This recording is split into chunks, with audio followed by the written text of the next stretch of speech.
Hello, denizens of the internet. Welcome to this edition of Deep Thoughts. Doing my green light or not episodes of classic TV shows reminded me of something I've talked about before, basically echoing what Grant Tinker, president of NBC, said that the problem with TV was that there was too much of it. And that was back in the 80s. Of course, he was referring to the burgeoning growth of cable, but I have a bigger issue, the devaluing of entertainment itself. In many ways, I think scarcity was a good thing. I'm not referring to starvation. I'm referring to the fact that abundance and instant gratification feed into each other and devalues experiences. Of course, I'm talking about this from an old man yells at clouds perspective, but I've lived it, and I feel I'm fully qualified to describe what I've seen. If you think back to, or if you weren't born yet, imagine what network television was in the 70s and earlier. There were only 3 networks, and they were competing fiercely against each other. Every show would have been 24 to 30 episodes each year. If you didn't catch a show when it first aired, you'd have to wait for reruns over the summer. And if you missed that, then that was it, gone until syndication. How's that for scarcity? I remember quite clearly missing an episode of Laugh-In when it aired, and then once again during the summer reruns because I was out playing, can you believe it? And I was really annoyed.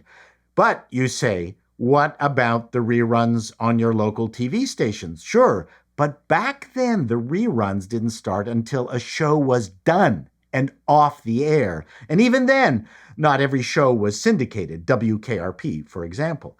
But you say VCRs started arriving in homes in the 70s. Yes, and how many shows did you tape that you never watched? And voila, the beginning of the devaluation of TV shows.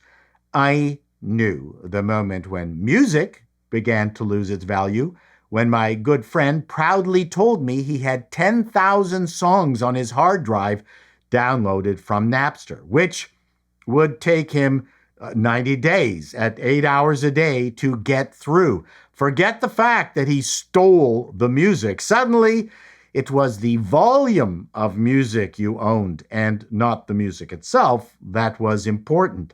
It was at that moment I realized we were.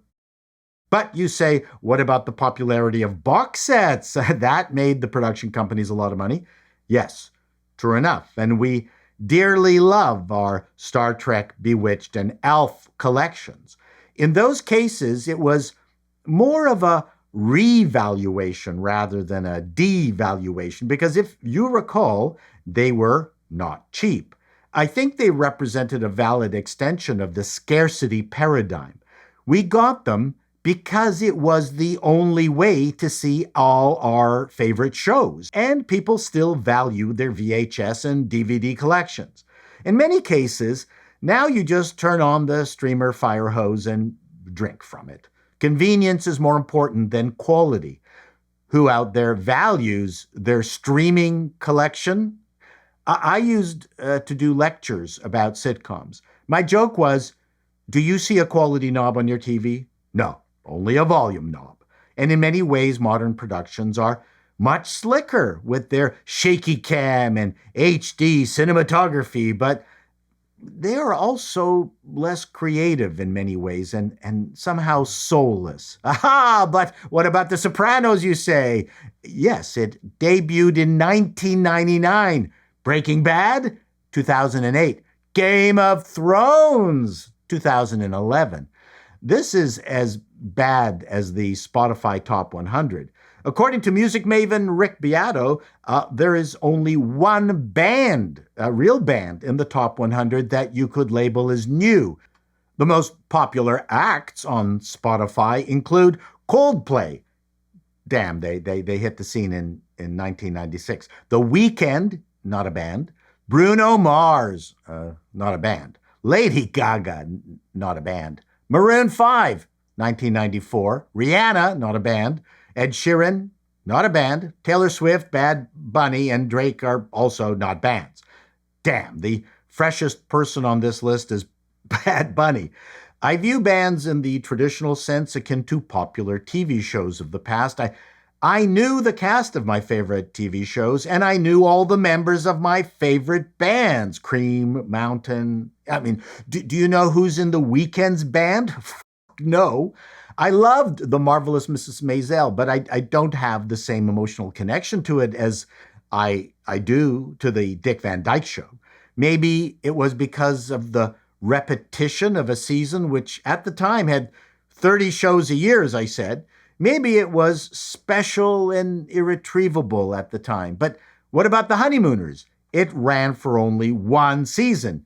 Yes, one season of 39 episodes, which would be 37 years of streaming series. And that we'd have to wait 2+ years between seasons. But wait, Paul, doesn't that fit your scarcity equals value assertion? In theory, yes, but for one important difference. We are also creatures of habit, and we watch TV differently from movies. Movies are that special, place that you go to that's special, like maybe Disney World when it was okay. TV is comfort food. It's why the network model worked. Each September, we'd get to watch a new run of our favorite series. When streamers inevitably delay their series and can't peg exactly when the next season will start, it interrupts another unique feature of series TV, and that is our feelings about it are not specific, but aggregated. Sure, there are classic episodes like Mary Tyler Moore's The Death of Chuckles the Clown, but our feelings about the show reside in its 7-year totality. We have a special bond to Seinfeld's uninterrupted thread. We don't need to remember any episode to engender that special attachment, although, of course, we have our favorites. And yes, the summer reruns helped bridge the gap between the end of the season and September. But how many times does someone rewatch 8 episodes of a streaming show before the new one crawls back into our lives unceremoniously? It's just not the same. And, it's hard to shake the parallel between television and music. We used to go to Sam the Record Man every Thursday to check out the new album releases. There'd be a rack of the top 10 new records. Spotify is more like going down to Lake Ontario and watching the industrial waste empty into it. Nothing is special. And regarding both music and TV, it's interesting how all this old shit has not only retained its value, but continues to be popular. The old shows still resonate. One, because us dinosaurs won't shut up about them. And 2, the old brands are rock solid. People will be listening to the Rolling Stones long after Megan Thee Stallion is done. The thing is, it is what it is when it is. This is the world we are living in. Is the problem with the show, or the delivery mechanisms, or as Tinker said, just too much of it? We have more music than ever. We have more entertainment than ever. We have YouTube with the most brilliant business model. Get people to make content for free. It was Grace Jones who sang "Slaves to the Algorithm." I recently did a video on how YouTube kills creativity. I invite you to watch that. But I won't leave you all on a downer note. I think someone or some organization will figure this all out. We have a problem that social media makes its living by dividing us, making us angry at each other. Still, someone is going to make a water cooler program that will unite us all. Of that, I'm certain. Let me leave you with this final thought. While entertainment is important to us, nothing I've talked about is more important than your corporeal lives and supporting the people you love in the real world.